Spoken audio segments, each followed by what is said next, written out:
Gracias por la presentación. Soy la doctora Eliana Córdoba y el tema que vamos a abordar el día de hoy es un tema bastante interesante que nos va a ayudar a nosotros a entender qué es lo que estamos viviendo en este momento dentro de nuestra sociedad, en nuestra ciudad y prácticamente en nuestro país, que está relacionado con los conflictos sociales que vamos viviendo cada día y cómo este puede ir generando un trauma colectivo. Los conflictos sociales representan un fenómeno muy complejo en el ámbito político y económico de nuestro país, lo cual genera muchas repercusiones, no solamente a nivel de lo que es sociedad, sino lo que es a nivel de salud mental, individual y colectiva, porque todos vamos a asumir el estrés, la presión y los traumas de forma distinta. En contextos de inestabilidad social, como el que estamos viviendo actualmente, las protestas prolongadas, la violencia, la polarización política, la incertidumbre económica, el debilitamiento de varias instituciones y la misma población que se expone de manera sostenida a situaciones potencialmente traumáticas, hace muy complejo el que podamos hablar de una salud mental adecuada en estos tiempos de conflicto. Países como el nuestro en Latinoamérica, donde los conflictos sociales generalmente se relacionan con lo que son bloqueos, enfrentamientos, en este momento un cercado, desabastecimiento de recursos, una forma de aterrorizar a la población con discursos polarizantes, la tensión entre nosotros mismos, la tensión comunitaria, el impacto psicológico, que no solamente está afectando a quienes son partícipes directos, de estas situaciones de conflicto frontal, sino que también está afectándonos a los que estamos observando cómo se producen los conflictos. Entonces, no solamente se va a afectar a quienes están directamente en el evento, sino que nosotros como familias, los niños, el personal de salud y comunidades enteras se encuentran muy afectadas por esta situación. En este caso es donde la salud mental deja entonces de ser un fenómeno netamente individual para convertirse en un problema de salud pública y de sufrimiento colectivo, porque no solamente hablamos de una persona, hablamos de toda la comunidad que en estos momentos está sufriendo las consecuencias de lo que son en los conflictos sociales. Cuando hablamos de un conflicto social traumático, ¿a qué nos referimos? ¿Qué es el trauma colectivo? Muchas personas dirán, bueno, no todos asumimos los problemas de la misma manera, pero sí nos afecta de forma colectiva. Y esto se relaciona al impacto emocional, psicológico y social que puede experimentar un grupo, una comunidad, un pueblo tras eventos que amenazan la seguridad o la estabilidad de la misma. En estos momentos no solamente se está amenazando una parte de la población, se está amenazando a todo un país, lo cual genera en nosotros cierta inquietud. A diferencia de lo que podría ser un trauma individual, el trauma colectivo afecta a múltiples personas simultáneamente, nos lleva a modificar nuestras dinámicas sociales como este último tiempo, el estar trabajando a distancia, el no poder acudir a nuestros centros de trabajo, el tener que modificar nuestra estructura familiar, la forma en la que nos alimentamos, la canasta familiar, la misma economía se encuentra afectada. Entonces, todos estos conflictos sociales han llegado a afectar nuestras propias dinámicas diarias y también se ve muy alterada la percepción que nosotros tenemos de nuestra seguridad. Generalmente los pensamientos de la población en este momento es, ¿qué pasa si salgo y no puedo volver a casa? ¿Qué pasa si me agreden? ¿Qué pasa si me chicotean? ¿Qué pasa si no puedo trabajar? ¿Qué pasa si me roban? ¿Qué pasa si no encuentro comida? Entonces, esos pensamientos van generando miedo, desconfianza e incertidumbre en la población, que no solamente es un sector, es compartida, lo cual puede producirse, ¿por qué? Porque estamos viviendo violencia política, conflictos armados, represión, crisis económica severas. Estamos viviendo en un momento de desastre dentro de lo que es nuestra ciudad, desplazamientos y conflictos sociales prolongados como el que estamos viviendo ahora de más de 30 días, donde nos sentimos cada vez más ansiosos y más angustiados por cómo se verá la situación a futuro. Entre las características del trauma colectivo, dentro de lo que son los conflictos sociales, está la exposición continua al estrés. En este mes o en este tiempo que estamos atravesando este conflicto, ¿qué es lo que ha pasado por nuestro diario vivir? Noticias constantes, los noticieros con cada vez actualizaciones más trágicas que las anteriores, los rumores, hoy van a acercar, mañana va a renunciar el presidente, mañana nos van a venir a agredir, mañana va a pasar esto. Entonces los rumores comienzan a crecer de forma constante, lo cual va generando miedo de la población hacia la violencia o lo que pueda pasar. Es qué pasará mañana, habrá comida, habrá pollo, habrá algo con que alimentarse, podremos salir de las casas, vendrán personas a hacernos daño y eso va a generar incertidumbre. Al no saber qué es lo que va a suceder el día de mañana, qué va a pasar en el futuro y cómo lo vamos a poder manejar tanto como persona y como sociedad. Las dificultades para movilizarse, estoy atrapado en medio camino, hay gente que ha estado perdiendo la vida en las carreteras por no poder llegar, animales, comida, combustible, todas esas cosas van generando pensamientos de temor o de miedo a lo que pueda pasar en el futuro.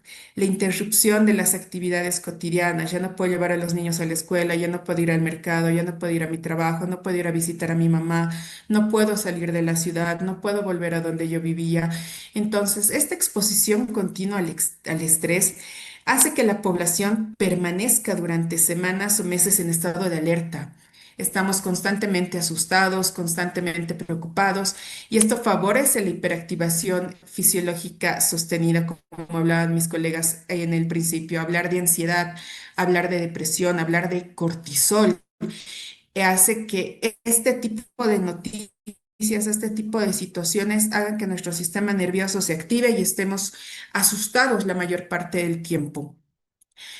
A esto se va a sumar la ruptura de la sensación de seguridad. Generalmente nuestra ciudad, nuestra casa, nuestra familia son elementos que nos deberían dar seguridad, pero en tiempos como el que estamos viviendo, esta sensación de seguridad desaparece.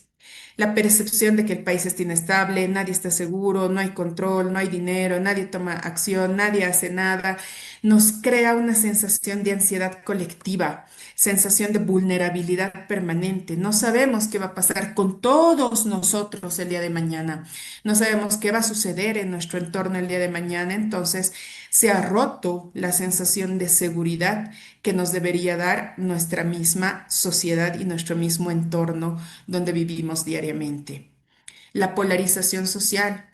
En este tiempo los conflictos se han intensificado, lo cual ha generado mayor agresividad entre nosotros mismos, hostilidad, estigmatización, deshumanización del otro, un elemento bastante importante y conflictivo en nuestro entorno que se va deshumanizando a lo que está sufriendo las personas, a lo que estamos sufriendo nosotros mismos y a lo que podría pasarnos. Esta polarización deteriora el tejido social y aumenta el sufrimiento emocional. ¿Por qué? Porque entre nosotros mismos comenzamos a enfrentarnos y comenzamos a confrontarnos de forma irracional. Entonces comenzamos a tomar posiciones, comenzamos a tomar bandos y esto va generando mayor ansiedad y un mayor ambiente de hostilidad en nuestro entorno.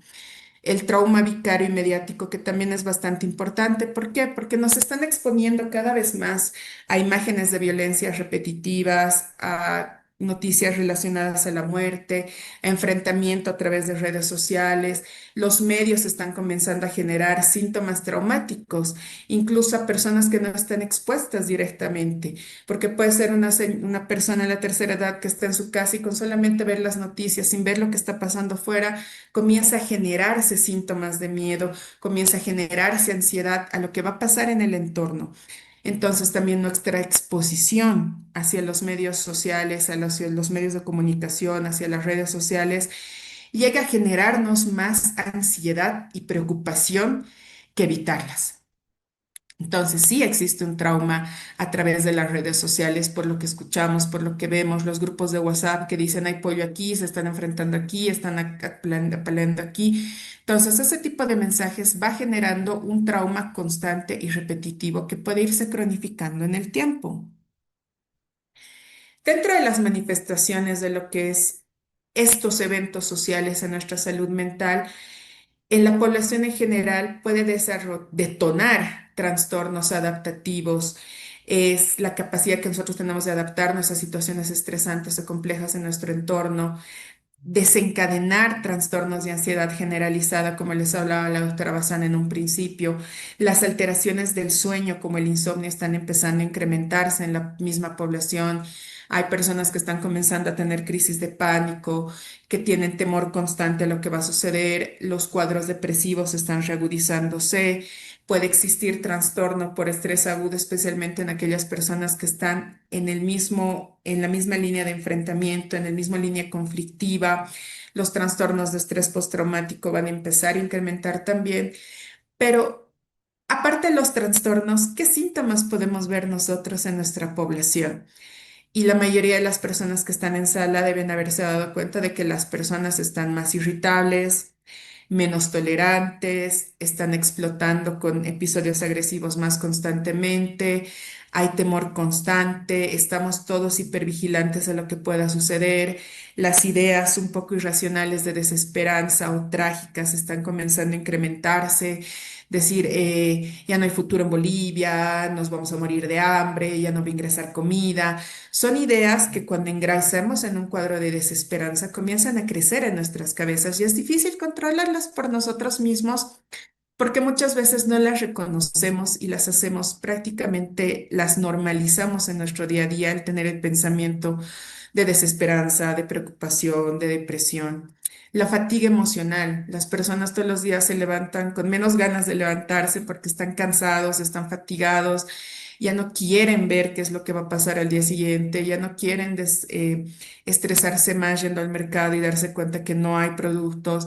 Entonces, ese desgaste emocional a veces es mucho más agresivo que un desgaste físico como tal. ¿Por qué? Porque tu mente es la que está cansada, tu pensamiento es el que está yéndose al lado más trágico de lo que puedas ver y eso desgasta. Emocionalmente produce un desgaste emocional increíble, lo cual puede generar síntomas de somatización. Las personas comienzan a decir, no, me duele la cabeza, me duele el cuello, no quiero salir, me duelen las piernas, me duele el estómago. Los niños comienzan a mostrar más síntomas de alteraciones gástricas y estas alteraciones del sueño que comienzan a ser cada vez más crecientes, ¿no? Las personas no pueden dormir, se la pasan pensando toda la noche en qué es lo que va a pasar el día de mañana, de dónde esto comienza a darnos física y psicológicamente. Y en los niños, ¿qué es lo que vamos a poder ver? Vamos a ver que los menores especialmente están siendo vulnerables debido a qué? A que todo su ritmo social ha cambiado. Ha habido interrupción escolar, hay una mayor exposición a la violencia, los niños son bastante receptores del miedo familiar. Obviamente un niño no va a entender qué es lo que está pasando allá afuera, pero sí puede entender que mamá y papá están angustiados, que la abuela está angustiada, que no saben de dónde sacar comida, que no hay la misma cantidad de alimentos. Entonces, el niño percibe el miedo que está sintiendo la familia y es la ansiedad transmitida por los adultos lo que va a repercutir en el niño, el cual puede comenzar a presentar regresión conductual, tener una conducta más pueril, más infantil, buscando más cuidado, buscando ser más apapachado, podemos decirlo en un término más básico, buscando más atención de los adultos para poder controlar su propia ansiedad que está siendo transmitida por los mismos adultos. Generalmente los niños no van a presentar tristeza como un adulto, muchas veces presentan en vez de tristeza, se tornan más irritables, más agresivos, más malcriados, podemos decirlo entre comillas, porque los padres lo notan como malcriadez, cuando realmente esta irritabilidad y enojo del niño puede estar reflejando que el niño está atravesando ya sea por un cuadro de ansiedad o por un cuadro de depresión. También se van a sumar los problemas del sueño y van a tener más sensación de ser protegidos por los padres, por lo cual se puede presentar una mayor ansiedad por separación, además de dificultades en la concentración y que esto puede generar problemas a nivel escolar, que también es una parte de su vida que se ha visto modificada. Actualmente están pasando clases en línea o están pasando clases a distancia.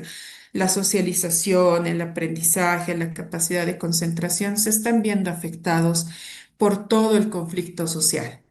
¿Esto en qué va a repercutir? En un trauma crónico, en un trauma colectivo en las infancias. Y lastimosamente, esto no solamente va a afectar al entorno social, a los niños, a la familia, sino nosotros como trabajadores en salud y como personal sanitario, porque aparte militares y demás, la parte de salud o el personal de salud es el que está delante de muchas cosas. Y las manifestaciones del trauma colectivo en el personal de salud están relacionados con síntomas de burnout, el cansancio laboral, la fatiga laboral, la desvinculación a tu trabajo, la sensación de cansancio, el síndrome del quemado, que es el síndrome de burnout, el trauma secundario, porque somos quienes estamos viendo a pacientes sufrir por la falta de medicamentos, por la falta de insumos, por la falta incluso de alimentos. Entonces, el personal de salud está allá adelante viendo cómo el entorno puede sufrir sin muchas veces poder hacer nada. Esto va a llegar a producirnos una fatiga por compasión, porque si fuera por nosotros, resolveríamos mucho los problemas que tiene la población. Pero si no contamos con recursos, con infraestructura, con personal, con comida, con medicamentos, esa capacidad que nosotros podamos tener de resolver los problemas se ve frustrada porque no tenemos los recursos. ¿Y esto qué va a generar? Una ansiedad moral. Es decir, comenzamos a sentir culpa, comenzamos a sentir miedo, comenzamos a sentir tristeza porque no podemos solucionar lo que quisiéramos solucionar. Esto se desarrolla especialmente cuando existe sobrecarga asistencial, las faltas de recursos, la exposición continua al sufrimiento a la cual nosotros siempre estamos expuestos, es el sufrimiento de la población, la presión institucional y social. ¿Por qué? Porque ahorita ningún centro está completamente abastecido para poder cubrir las necesidades, pero hay una institución por detrás que nos está presionando para que podamos hacerlo. Entonces, esa necesidad que nosotros tenemos de poder realizarlo, pero no contar con los medios, nos genera mucho desgaste emocional y laboral que a la larga va a dejar secuelas en nosotros como trastornos de ansiedad y depresión. Más allá de nosotros, también hay un impacto en los sistemas de salud. ¿Por qué? Porque en estos conflictos estamos viendo saturación de servicios. Está creciendo las demandas de emergencias, está disminuyendo la asistencia a la consulta externa porque no hay forma de llegar a los hospitales.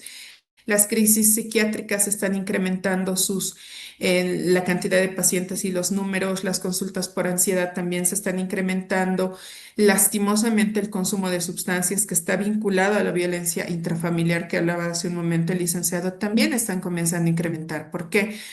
Porque la gente busca el consumo de sustancias para bajar sus propios niveles de ansiedad, para controlar sus propias emociones, para sobrellevar la situación de crisis. Es una forma de escape el consumo de sustancias ante una situación que está generando mucho estrés en el entorno. Mientras simultáneamente también estamos observando que no hay acceso a medicamentos como antes, la continuidad terapéutica se está rompiendo, nuestra capacidad operativa hospitalaria también está reduciéndose por lo anterior antes mencionado. No hay recursos, muchas interrupciones de tratamientos y los mismos bloqueos y los problemas de transporte están produciendo la inasistencia a controles médicos, el acceso a psicofármacos está siendo cada vez más reducido y las adherencias terapéuticas se están viendo afectadas. ¿Esto qué genera especialmente en pacientes pertenecientes a psiquiatría o con trastornos o enfermedades mentales? Está incrementando las recaídas, las descompensaciones, las hospitalizaciones que deberían ser evitables, especialmente de pacientes que cursan con esquizofrenia, trastornos bipolares, depresión severa o trastorno por consumo de sustancias. Son poblaciones vulnerables que muchas veces ante estas situaciones de riesgo social, se ven abandonadas. Las familias no pueden con el control de las personas porque ellas mismas te están generando su propia ansiedad y están respondiendo hacia la situación social. Si dentro de un marco social normal a veces es complicado el cuidado de un paciente con enfermedad mental, en situaciones como las que estamos viviendo ahora se convierte incluso en el doble de complejo. ¿Por qué? Porque el paciente muchas veces con enfermedad mental severa no va a entender que no hay recursos y no va a poder adaptarse a los problemas sociales que estamos viviendo ahora, lo cual está generando que muchos pacientes sean abandonados, se descompensen, comiencen a presentar mayores conductas suicidas y desorganización de la conducta, lo cual va a llevar también a una crisis intrafamiliar, especialmente familias de bajos recursos que no pueden con el control constante de los pacientes. Y esta es una de las cosas que más está afectando hacia la parte de salud mental y psiquiatría dentro de lo que son los conflictos que estamos viviendo actualmente. Y aquí vienen cuáles son los desafíos para nosotros como especialistas en salud mental, también para médicos que se encuentran en provincia, que tienen contacto con pacientes con trastornos mentales. Eh, es momento de pasar del modelo individual al comunitario. Lastimosamente, nuestro país no cuenta con una política de psiquiatría comunitaria como tal, o al menos yo no tengo el conocimiento de que existe un programa de psiquiatría comunitaria. Es base que el psiquiatra comience a entender que también existe el sufrimiento colectivo, que los determinantes sociales también son centrales para el manejo de un paciente y que el abordaje muchas veces biomédico ya es insuficiente porque muchas veces el paciente lo que requiere es la escucha activa, es el apoyo de terapéutico más que la contención con psicofármacos, porque muchas personas tienen miedo a expresar qué están sintiendo en momentos como este porque no quieren sentirse o verse débiles. Entonces, esto va a generar que el psiquiatra tenga que hacer más intervención en crisis de una forma más terapéutica y no tan farmacológica. Incorporar intervenciones en crisis que muchos de nuestros servicios en salud, dentro de lo que es la parte de salud mental, no cuenta. Primeros auxilios psiquiátricos que puedan brindarse a la población, la atención comunitaria. No se cuenta con equipos móviles de salud mental. La intervención temprana a veces se hace difícil por este medio. Y algo muy importante que debería empezar a crecer más en nuestro entorno es hablar de la telepsiquiatría, ¿no? En, por lo menos la institución donde yo trabajo no cuenta con un programa de telepsiquiatría que nos ayude a llegar a otras comunidades. Por lo que estoy viendo, el hospital de clínicas sí cuenta con telesalud, pero ahí sería interesante ver cómo están abordando la telepsiquiatría en momentos de conflictos como este. Es importante comenzar a utilizar las redes de una forma más sana, el acceso a las tecnologías nuevas abordadas desde el punto de la salud mental y la psiquiatría. Y también es importante que podamos fortalecer la salud mental comunitaria. El trabajo comunitario territorial que pueden hacerlo tanto médicos en provincia, trabajadoras sociales, licenciadas en enfermería es importante porque es aprender a trabajar con redes comunitarias, promocionar la resiliencia y la participación social. Después de conflictos como este, ¿qué es lo que se quebranta? La relación social, se quebranta la relación comunitaria. No solamente vamos a ser afectados económicamente, vamos a ser afectados emocional y racionalmente.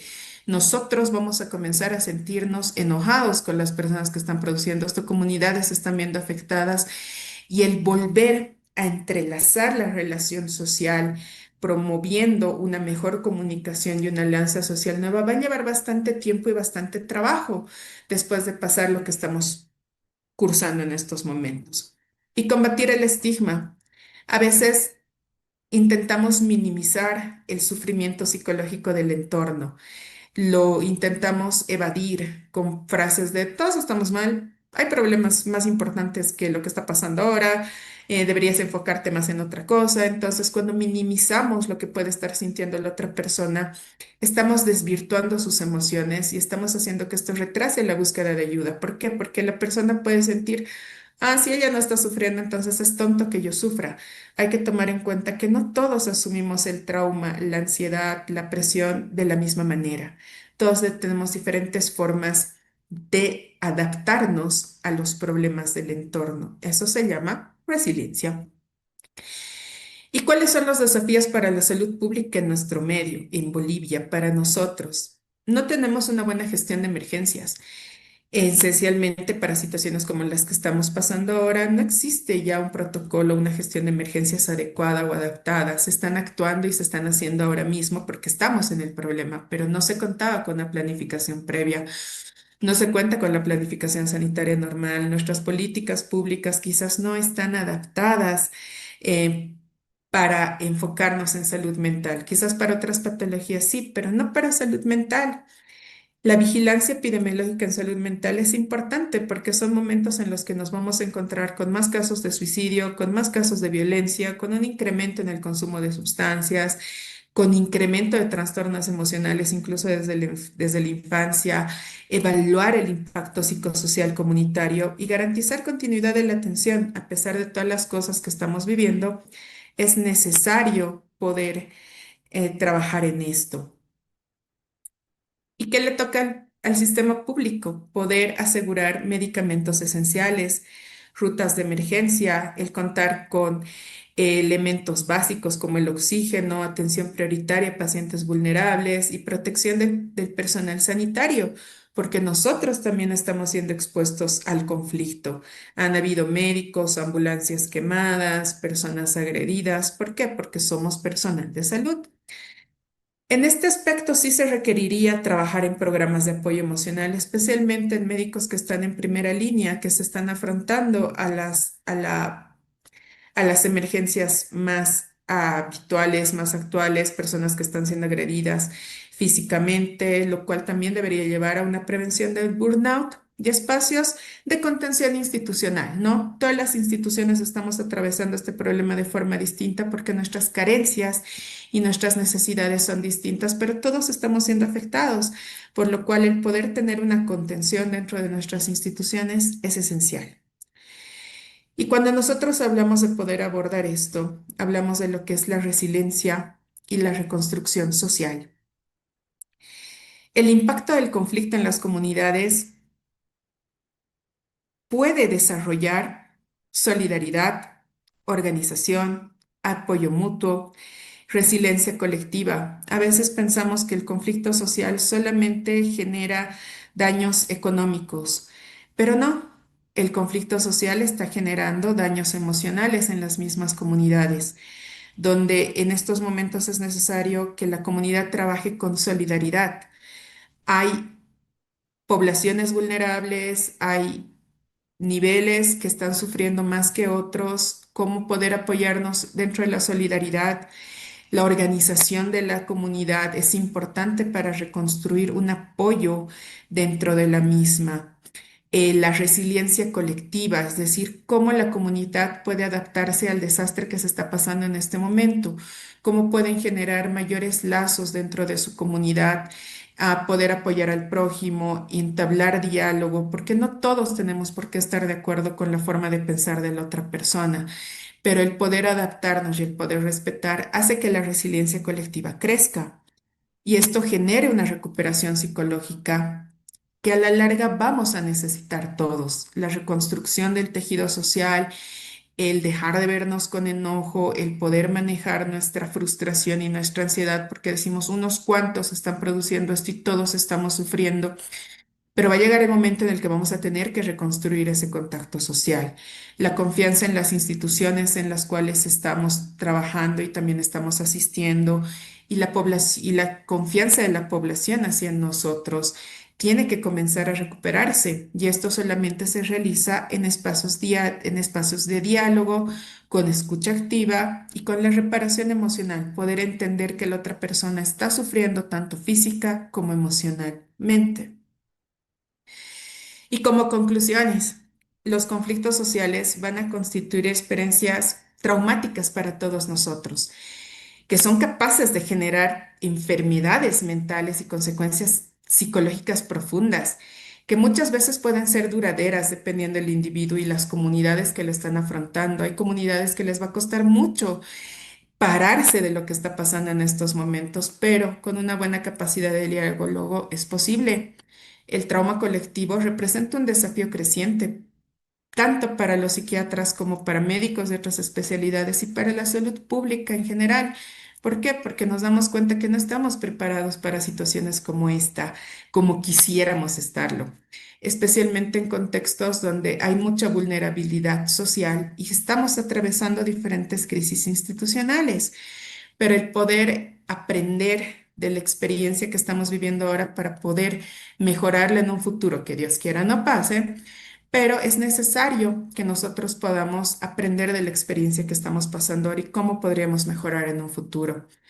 Muchas veces las respuestas sanitarias no deben limitarse al tratamiento de los trastornos mentales ya, sino también incluir la prevención y la intervención comunitaria. En estos momentos que todo el mundo está asustado, todo el mundo está hipervigilante, a veces sí necesita esa contención verbal, el que puedan bajar sus niveles de ansiedad, el que puedan ir manejando de una mejor forma el estrés o el trauma el que estamos viviendo, ayudaría mucho mejor, fortaleciendo las redes sociales y la protección de grupos vulnerables. A veces los noticieros y las redes sociales son más traumáticas que la misma realidad. Entonces, el que tener poblaciones vulnerables tengan acceso a este tipo de información que a veces desinforma más que informar, es necesario porque personas de la tercera edad con trastornos mentales y demás se encuentran más vulnerables ante noticias que son difíciles para ellos manejar. Y comprender por último que la salud mental es un componente esencial de la estabilidad social. Tiene que permitir a desarrollar sistemas de atención más humanos, más resilientes y, como les decía hace un momento, preparados para enfrentar futuras crisis. Eso es todo. Muchas gracias. Doctora, agradecer por la brillante exposición que nos ha brindado hoy.